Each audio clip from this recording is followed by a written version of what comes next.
Welcome everyone to our podcast, the Unrealistic Box Podcast, and today we have a special guest. As always, this beautiful queen is our friend, Lorrie-Ann Vernal.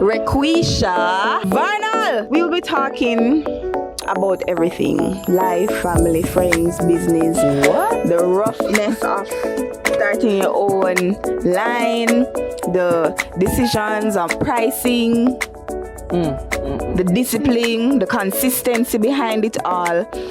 And we'll be doing that with our girlfriend, Lorrie-Ann Vernal. My name is Laura Griffiths. And I'm Kimberly Allen. And we'll get started. So Vernal, welcome. Thank you for having me. Of course. Tell us about yourself. Tell us who is Lorrie-Ann. Tell us what she likes, her goals, what she intends to do for the next 5 years. What? Yeah. Give us a little Every thing. time I was asked to say, what's your goals for the next 5 years, I always made it up. Because honestly, Never planned so far? I never planned so far. And I'm not saying that we shouldn't set goals. But sometimes I think that's a part of the problem where we end up finding ourselves beating ourselves up because we're not fulfilling some of these goals that we set for ourselves. And they were miserable, never get married, like I said, never had a house, never had this. So I have no 5-year goals at the moment. But I think the biggest thing for me is to just actively focus on how can I utilize 2023 to get my business to a certain point. Okay.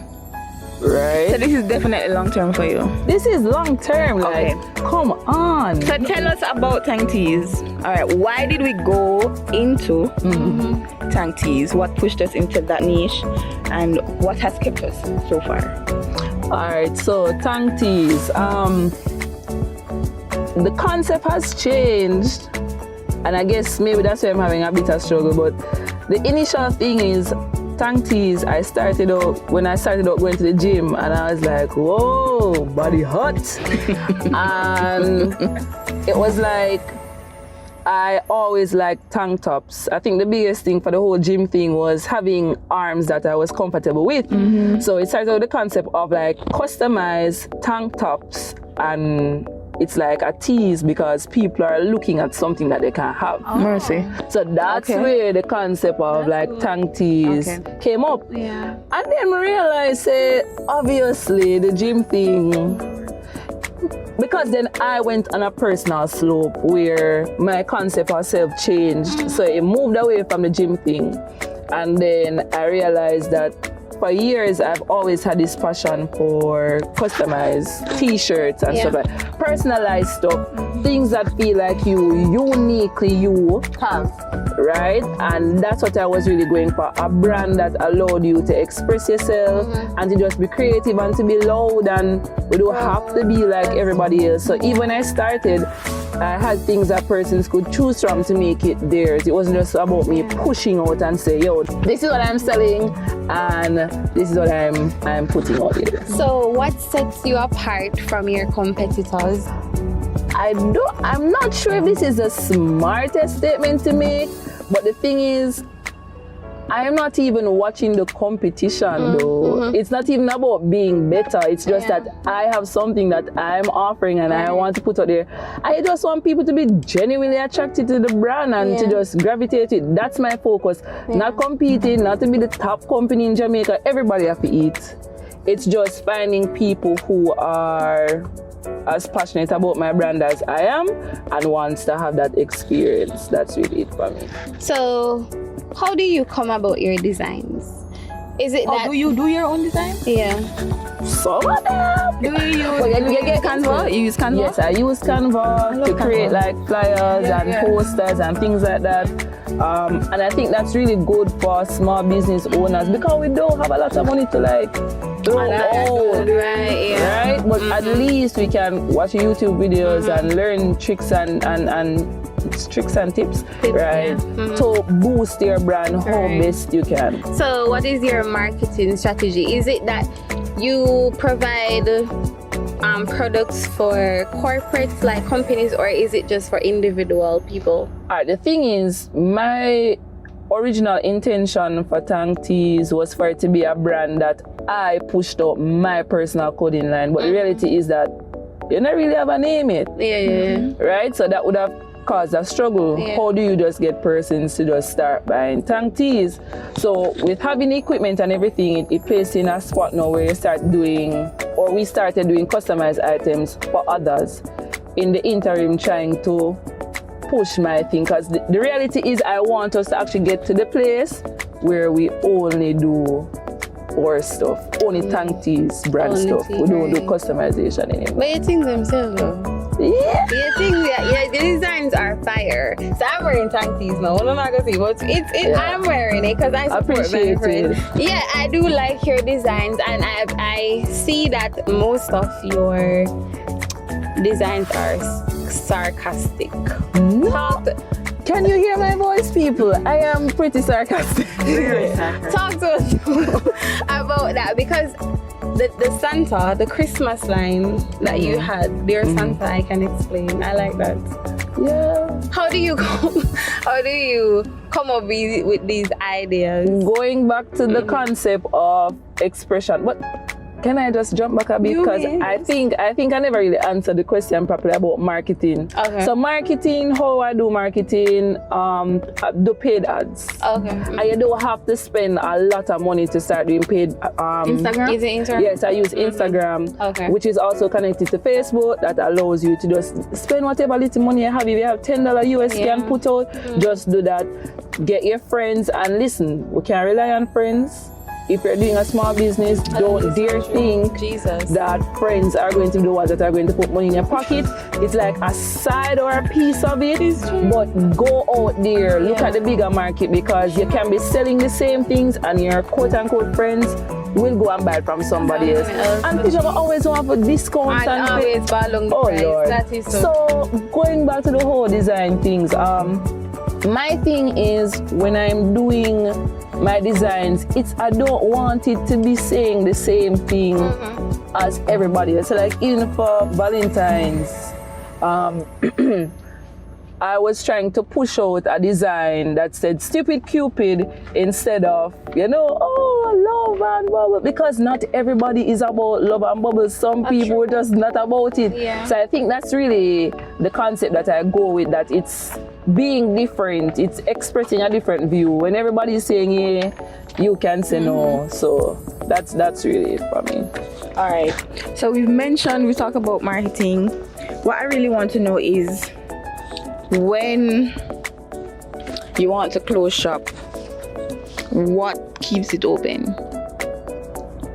When we want to throw the towels in, how do we stay consistent? Do we have like a vision that we say we want a new car, so we have to do this for the next year before? Of course, financial dependence has a lot to do with it, but what keeps you consistent? The reality is I am not always consistent, and I think that if I was, then I would be at a bigger place right now. The thing about small businesses is that, for one, normally when we have a small business, we already have a 9 to 5. Right? And it's just really about always trying to refocus, because you're going to put in the work, the long hours, you're going to lose the sleep, and you're going to have moments when you want to give up. And the reality is that sometimes maybe you do need to take a step back.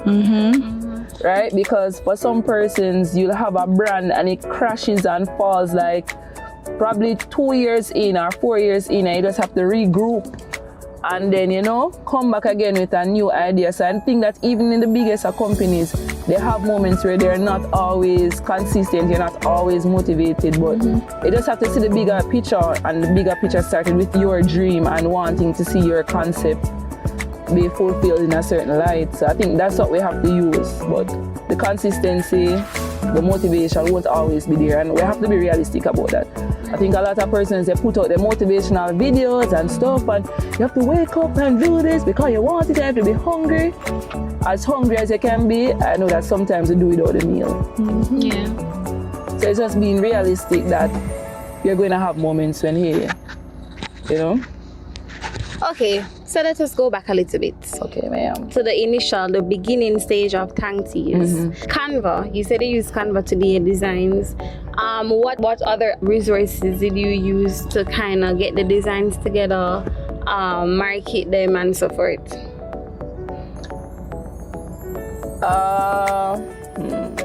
Alright, the thing is, I've always been creative. So what I would do is you just get inspiration from certain things, and then you just pull and put pieces together and like, oh, this actually works. At this point, I don't think I am 100% efficient with even the marketing of designs and stuff like that. Because sometimes seeing something on a picture, and that's the tough part about having a small business, is you can have a design on paper and somebody see it and they think like, oh, that kind of lame, and you drop it on a piece of merch and it's like, yo, this. But having a small business, we don't always have the money to just dive in and just to make that big purchase, because you can make that big purchase and then... When it came to your resources, how did you source it? Amazon? Or did you already have it? So like the circuit for the design? That was online. That was Amazon. So okay. People, small business, you have to, if it's a case that you have to be going out there spending money that you don't have, and alright, let's just chat back. Credit cards, alright? So you have to be Don't do it? No, I'm not saying don't. Okay. But if you're going to make that risk to use your credit card to make a purchase, you have to know that you have to get up and just work. Correct. You understand what I'm saying? Because at the end of the day, you can't be spending this money and not making back money. You can't say, oh, you're investing in your business and then things start turning into a liability. Because you have to find a way to make back this money that you're spending. And then when you make it back and can pay it back on the card, then no, you say, all right, we're getting into profits. No. So if you're going to be making big investments, it's different if you buy a few things on a town and you say you're going to turn it over and get a $50. If you're going to be spending money, because these things are expensive. They are. And you can't just be selling and then eating out the money at first. Remember, you have to replenish where you're getting the money from. So, because the resin out here is expensive. And that is why people, when we're pricing our things, and this is something that I struggle with, you know the time you're putting in, you know the money that you're spending. You're not going to make back every dollar if you add it up, but you have to be selling your stuff at a reasonable rate that you know that you're not going to be on your face. It doesn't make any sense to have 1 million customers, and then when it comes to the cash part, you realize that you're making cents and pennies. Like, that makes no sense. You just have to own it, because there can be somebody who's selling it more expensive than you, and people will be willing to go. So don't hold back on your prices, knowing all that you have to do just to secure a sale. Focus on your quality of your product, and your service. Those two match up, you have no problems. And sometimes it's better to lose the customers that negotiate everything, because at the end of the day, when they negotiate you down to $5, them end up not buying. So you waste all that time talking about, oh yes, I'll give you this discount, and then when push comes to shove, payday come, they're gone.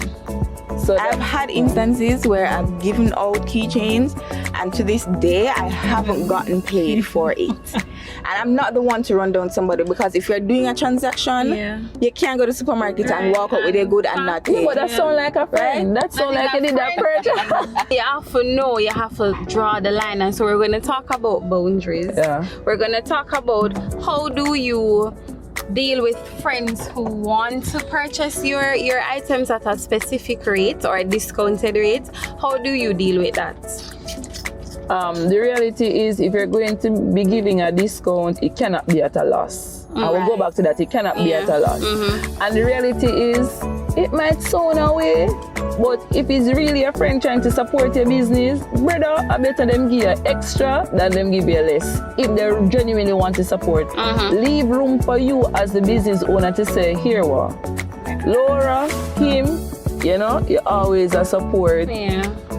It's fine. No take off this. Leave space for that. But if you genuinely want to support your friends doing a small business, you're not asking about discounts because you're giving your full support. Exactly. You're supposed to be saying, listen, I know it is $20, but I'm giving you $50 because I appreciate the fact that, you know, you're really trying and I support what you're doing. Go on Amazon and say, Amazon will get discount, but you know, if you don't get it where you go, you I compare the two either because Amazon is $1 billion industry. So even if you do get a 20% coupon code, they have worked up, they have done the time to give you that discount. No, that's not what I'm saying. She set her price, right?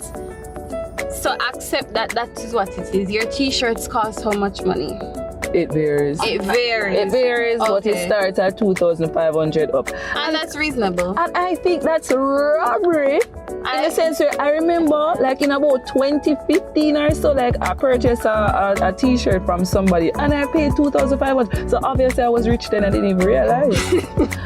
But you know what I mean? It's like you're setting your prices and you're feeling guilty about it. If you have the right people supporting your business, they're supposed to be saying like, yo, you're underselling your stuff because it's worth more than what you're... Right. So you need to get the right support. Yeah. These are custom, so, and it takes time. So it's not like you go in a store and you pick them up, you're taking your time, you design them and you do your little artwork and you print it and you... And we don't even charge for the artwork. Wow. In many situations we haven't charged because, you know... Yeah, but out there... What's your greatest challenge with this? Could be customers, suppliers, time, what would have been, or what has been one of your greatest challenges? thus far. Yeah, with this business. I think my biggest challenge so far with the business, if I'm honest, would be me. Wow. And when I say with me is, it goes back to the same thing. It's like, you know, when they say, you know, everybody has 24 hours in a day, I can see that there has been moments when I could have been punching out some stuff for the business. But we just say, yo, we're just tired. And we spend so many hours scrolling on TikTok, but at least even on TikTok, I do look at other small businesses. Yeah, right. What can I take from this, to help out my business, to allow it to grow? So and that is market research. You're doing your research. Yeah. So whatever it is that you're doing, don't just be stuck into your niche of what is it that I am doing. So like for example, like with this podcast, find out about watch other podcasts, find out, you know, how do you get it to grow a certain way. You're not stealing people's concepts and stuff, but we're looking for things to allow our thing to grow and to enhance it, because we don't know everything. And passion is not always enough. That is so true. So you design t-shirts, that's all? No. Yes, tell us. We don't only do t-shirts, we do other customizable. Listen, if you have it, because I have a business partner now. Alright, I have a business partner now. I just know that. I kept hearing you say. But you know, we have those silent investors. Yeah. Listen, basically, if it can be customized, we can do it. Yes, Laura. Really? I don't see you post that. That's why. I don't.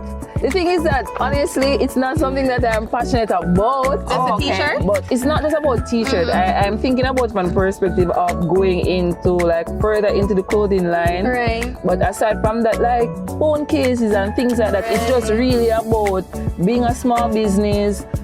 Can't, at this point in time, I'm going to say I can't finance it a certain way. And I'm not, honestly, I'm not going to take up no big loan.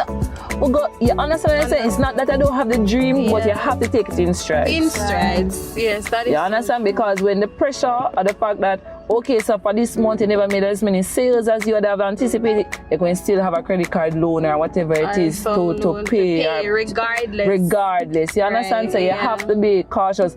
But in the interim, I'm just trying to get other machines to help you with the embroidery, because embroidery is magnificent. Yes. And all of that, I'm trying to work on those things to grow the business, you know. So even for other small businesses, what I'm thinking about doing is, I can't do everything. But if Laura is doing it's resin business, then even if my platform reached to a point where I can now take her products and sell it on my website, because that is something that I don't offer. You understand? So that is where I'm looking at it from. So you know, when Kim is ready to do the fragrance line, then we have that section, you know, on the website that, you know, we have. So that's good.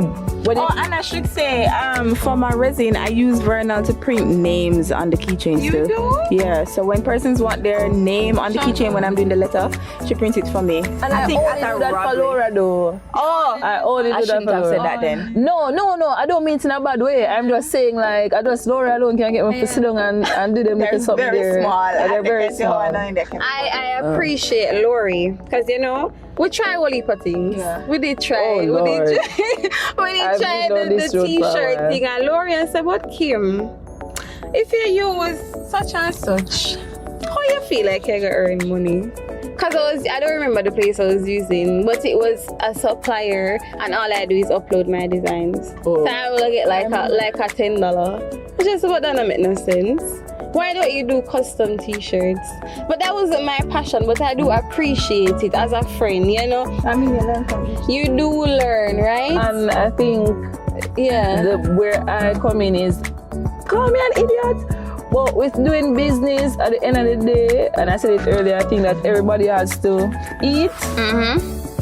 There are going to be times that even if it became the case where you started your own customization business based on whatever advice I would have given, there are going to be days when somebody going to come to me with an order that I can't take, and I can say, oh, I know somebody that's good. You can't take every sale. So you don't need to basically break anybody's leg or be cut neck in the small business thing, because there are going to be situations where you're going to need to know somebody else to get it done. So I have no issue like giving advice to persons to help them. What is one thing you wish you knew before you entered into the custom design industry or field?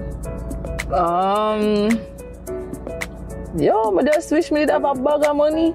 Okay. If I'm being honest, because that's the thing that nips your dreams, in the sense where you're going to see other business come right after yours and they lift off and they're expanding in ways that you can't, because you just don't have the cash to do it. Understood. You understand? Because some persons can just go right now and they probably know an influencer that they can just give some nice money and then books, that's followers, that's views for you. And it's not that the quality isn't good, because I've had persons even from work that said your designs, they look like an American website, like it look like, a big You have brand. a website? No, I mean the Instagram, the fees, like how the quality of the things, like they just look so good, like it look like a brand. But the thing is that if you don't have what to push you out there, because you realize that if you're going to get influencers to help and stuff like that, you have to start be giving out free merch and stuff like that for people. That costs. It does. It costs a lot of money to give out free merch. So you realize that with a small business, you have to make a lot of sacrifices. So do you have a circle, a friendship circle, a support circle? To be honest, the reason why I'm sitting here doing this interview on a Sunday is because of the support that both you and Laura have provided After for years me. of asking to come. After years of asking, and I appreciate you guys that them give me business, people. They have supported me throughout, especially Kim. And she sees something, or if Laura sees something, Vernal. So it is through the support that I would have received from the both of you. I am here, and I really appreciate it. So thank you so much. So for your circle, your circle of supportive friends, how do they impact you, or how do they drive you to continue to create, I would say, very beautiful designs? Do they encourage you in any way, inspire you, or? I don't even want to say the right thing. I remember the right thing, the wrong thing. The wrong thing. But I guess you just have moments when people say, Vernal, you're not do small. I think my biggest thing, the biggest obstacle for me is that I am afraid of failure. Oh, me too. I think that's the biggest thing, because I do have friends who are supportive. They will say, Vernal, do this, or Vernal, do this, or whatever. I do have good friends. I do have a good support system. Aside from you guys, it's just really me and my fear of failure, and I know that failure is going to be a part of it. And a part of it as well is putting yourself out there. I've always been afraid of putting myself out there, because even though we have no control over how people view us or how people see us, it still hurts. Yeah. When people are not, you're passionate about something and then people are like, what is this?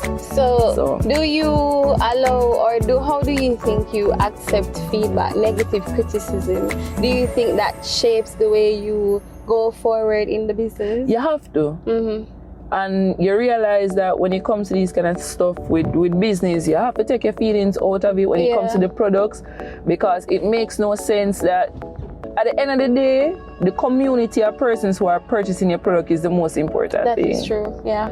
Right? It's just truly your passion that drives it and motivates it. You have to be willing to hear what people have to say, because you can be thinking that you're doing it the best way and somebody can say, but why don't do it that way? And it can create a massive impact on your business. So you have to be open to criticism, good or bad.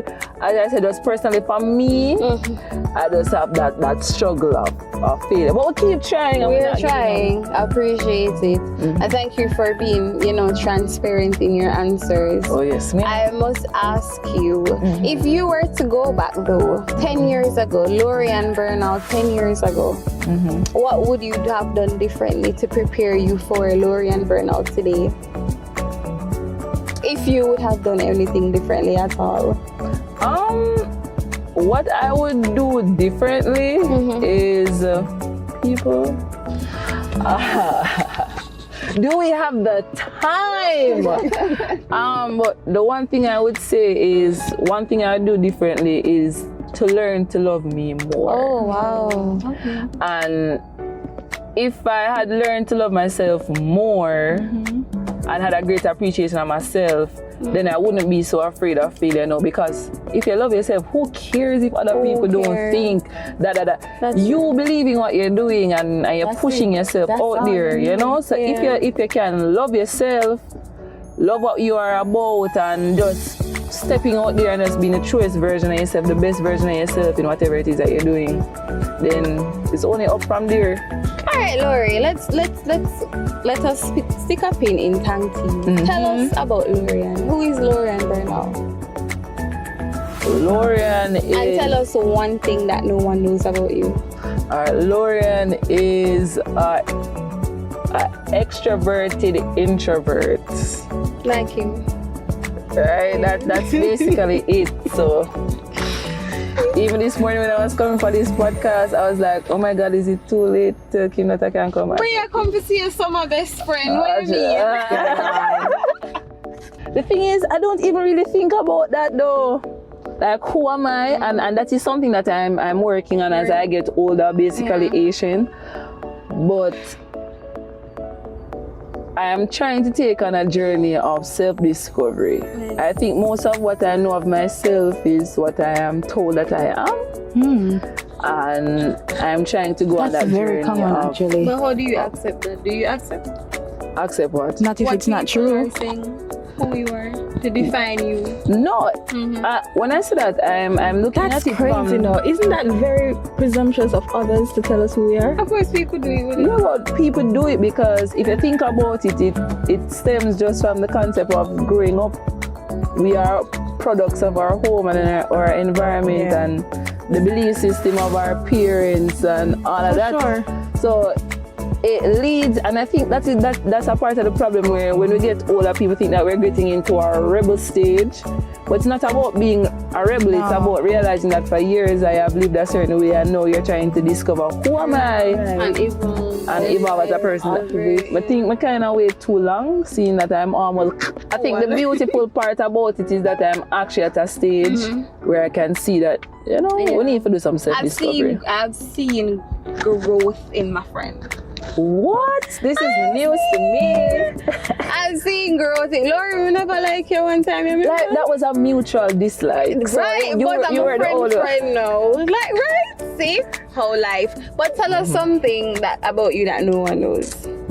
I was gonna say how much I weigh, but then that's gonna be on the internet. Like, oh my God. Like, people are gonna be able to play that back. She's like, how fat? Like, no. You need therapy. I can't even afford therapy. Oh, do you do therapy?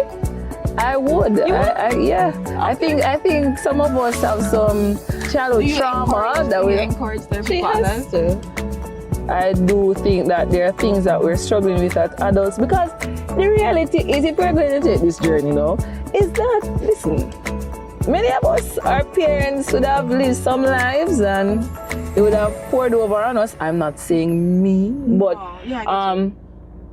our parents are trying to be, some of them try to be a different version of what they grew up with. And I trying to make it better for us. Yeah, and I think the biggest problem that many of us would have faced or are facing, and even children now, I think many of our parents are under the impression that giving us the best life is just roof over our head, clothes on our back and stuff like that. But I think the biggest issue that you have, even with me being in the school system, is that kids are just desperate for that emotional connection that they would do without all the other things, just to have that connection. Right. So I thought you just mentioned that you're in the school system. What is your profession? I'm a guidance counselor by profession. Guidance counselor by profession. That's good. Would we switch? Could we switch? Sure. The trauma is there. It's listen, the reality is I've always been somebody that's been about helping persons. I know that persons would have thought that they'd have taken a different road. Me too. Probably law or politics or something like that. But I have a passion for people. I guess it's just really sad to see that a lot of persons are battling demons. Sometimes we end up taking on these demons, unfortunately. It's rough. Do you find that that aligns with your purpose, or do you know your purpose here? Well, the thing is, by this point, I would want to assume that it aligns with my purpose, because after college, and I did practicum, I was like, no. I applied for every other job, call center, everywhere. I had no intentions, because I was like, this is what I have to be doing. And my current job, somebody just saw me and said, they have a job opening. And I was like, I have no interest in going back into the school system. And the person said, well, here what? If you send me the resume, I send it in. If you don't, I understand. Normally when I go to an interview, I am so nervous, shaking, freaking out. I was legit just up in there. Like, this is just an experience. I've been out of the waters for a while. I'm just gonna do this interview. Even in there, encouraging people like, don't freak out. You're gonna be fine. Like, that was me. And then, whoops, I'm going to the job and they're like, we're offering you a full position. And I'm like, what? And the rest is history. And the profession, sometimes it feels like a very thankless job. Sometimes it feels as though we cross a lot of persons that them just take us for granted. But then you have the few that they can look back and they can say, Miss, thanks to XYZ or whatever. Those are the things that keep me going. Not adults, not the big people. It's really the children. Because I know what it feels like, wanting a safe space, wanting an outlet, wanting to know that somebody genuinely cares and not trying to abuse or to manipulate a situation. So, as the school matter said, it's for the greater glory of God. Amen. So I think I am fulfilling some of my purpose. Some, probably not unleash all of it yet, but you're growing, and that's good. We appreciate that. So since we're still working with the school system, we're gonna go into our vocabulary section. What? You are a whole scholar, and we're gonna prove it. I cannot spell. So you're gonna be hilarious. No spelling hilarious. All right. So you're gonna be spelling some words for us. You're gonna be defining the words, using the words in sentences. What else do we got? Yeah, that's it. That's it. That's not riddles. We have tongue teasers. I didn't. You finna bite your tongue. For this. I'm a girl. All right. So the first one. The first one is that I'm gonna say the word, and you are going to try and spell it. Yeah. You are not. You're gonna try and spell me on the internet, man. It's not you alone. Relax yourself. You're gonna be fine. I'm doing it with you too, so it's okay. Is she pronouncing or spelling? She's spelling and using it in a sentence. Okay. So the word is Anti-penultimate. Anti-penultimate. Oh, that was so bad. What? Anti-penultimate. Dinosaur. Yo, can I just use in a sentence from now and skip the spelling? Spell the word and stop it. Anti-penultimate. You have a pen and a pencil. Oh my gosh. Why am I actually writing anti though? Oh. Is it like anti? I'm not giving you that information. Oh. But how you feel like it would have spelled? You would have spelled like auntie, like always auntie? Why the judgment though? I thought it was a judgment-free You zone. hear it. Yes, it is. The word is what? Anti-penultimate. It's an easy word. It's easy for choose. Would you like Can I call a friend? Like we don't have any of those features. No. What is going on? What is this? What? Are you ready? Is it ready? You have 2 attempts. Listen. Anti-penultimate. It's spelled like on its own. Anti-penultimate. 1. Okay. Come, let us try, miss. Come true.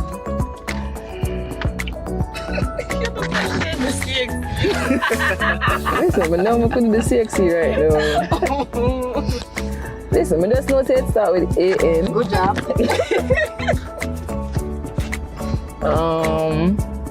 T-E-I? Listen, just put the letter and just put either. Yo, brother. Let's go, spell. P-E ultimate. Absolutely wrong. Okay. Listen, can we just use it in a sentence? Because I Try using it in a sentence. Do you want to do that and then define it? Okay. The anti-penultimate stanza didn't seem to fit with the rest of the poem. When I get English in a C-sec, you really think me I use them brain power anymore? We'll Google it. What is the definition? What? Anti-penultimate. Alright, next. Last but 2 in a series. Third class. No, but the judgment as if you know what it meant. I did though. Lorrie, you did not. I'm a scholar at this. Kimberly, your time.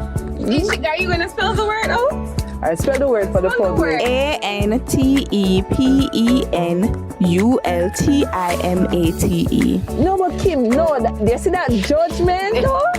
Wow. You know, I did not come on the show for this, man. I did not. I'm not even paid to be here. Alright? Extra cute. Okay. Yeah. What am I spelling? You are spelling. Of course. No. Pronouncing. Okay. And defining. Whoa. What is this? Is it an R? Yes. Okay, so it's R-E-C-H-E-R-C-H-E. You know I don't like CH words. Yeah, why don't like CH? Because CH words can be sh, k, and sh. Alright, so I get two attempts. Okay.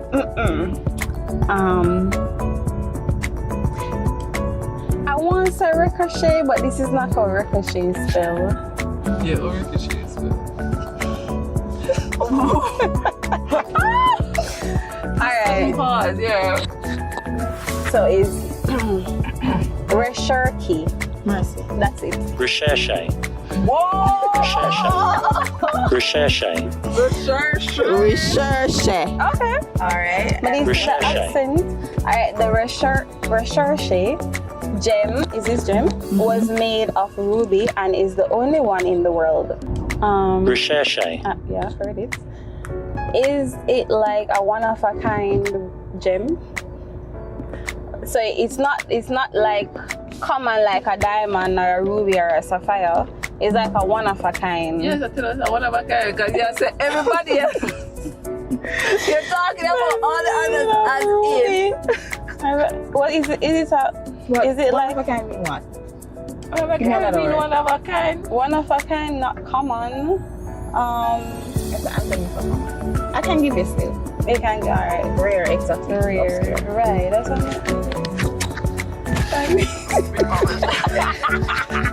Here we go. Pronounce this and try to define it. Let's pronounce this word. This word.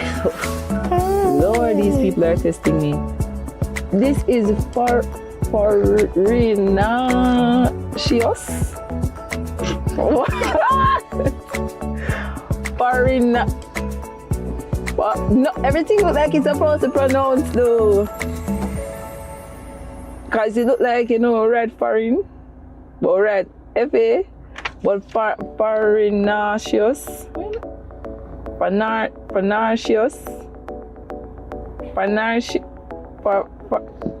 our final answer? Alright, go ahead. Farinaceous? I said that though. No, I'm asking if that's You did not say that. I was trying to break it down. People, please note our braces. So it's complicated. Of course. I can't. Let's go with a definition. Read the sentence and see if you can define it. Mariana finds nourishes food rather comforting. I think it means like.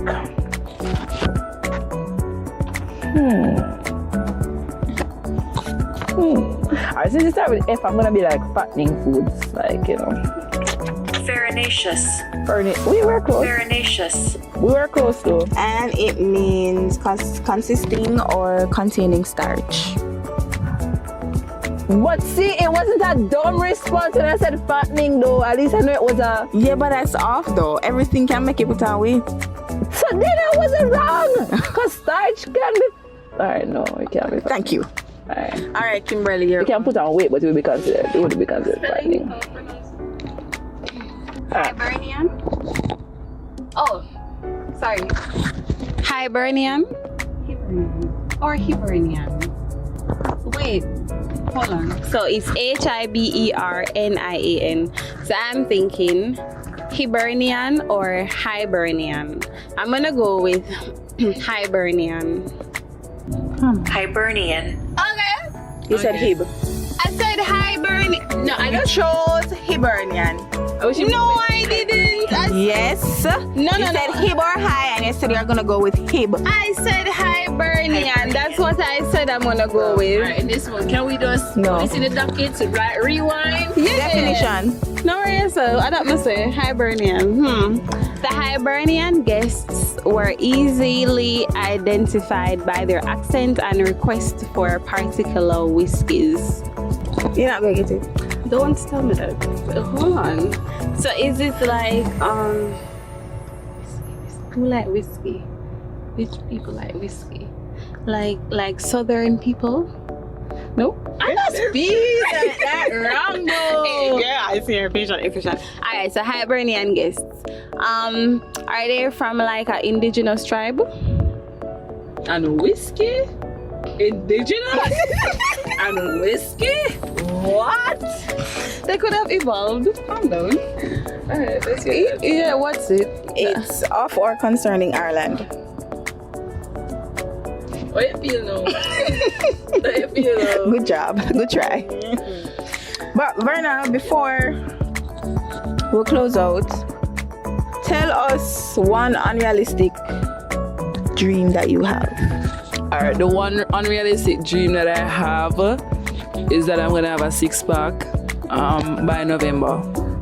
You like my happy look hot for my birthday though? First friend. No, that is some unrealistic expectations. Well, you've been up there. And you know what to expect. The trauma. I'm yet to recover. Girl, no. We've been up there like 4 or 5 times. Alright, the best part about it is when you're coming down. See, but you know what to expect. So rough. the thing is, you need to push yourself. That is true. Right? People need to push ourselves. But we spend a lot of time talking about all that we could have done, all that we should have done. We just need to just do it. Right. In this moment, don't say you're going to diet tomorrow. Go on a diet today. Start actively today making moves. Right. Take it day by day. If you need a partner, you know your summer best friend is here. So I'm just saying, if you need a partner to come with you to Mountain Spring, your friend is there. Always. I will be blocking you after this podcast. Definitely, always. Alright, Lorrie, what is one thing you want our listeners to take away from your interview this evening? The one thing I want you to take away is listen. be your biggest cheerleader, be the loudest voice in your head. Always keep fighting, always keep pushing. You're not always going to be encouraged, you're not always going to be motivated, but you have to constantly reminding yourself of the bigger picture. What is it that you're really working towards, and just get up and fight for it every day. Nice. That's it. So I'd like to thank you so much for coming. Thank you for shedding light, love, and energy on our podcast this afternoon. This has been the Unrealistic Box. Connect with us on all social media platforms, Instagram, Twitter, and TikTok, and join us next week for another episode of the Unrealistic Box, where we live for our own dreams. Have a wonderful evening.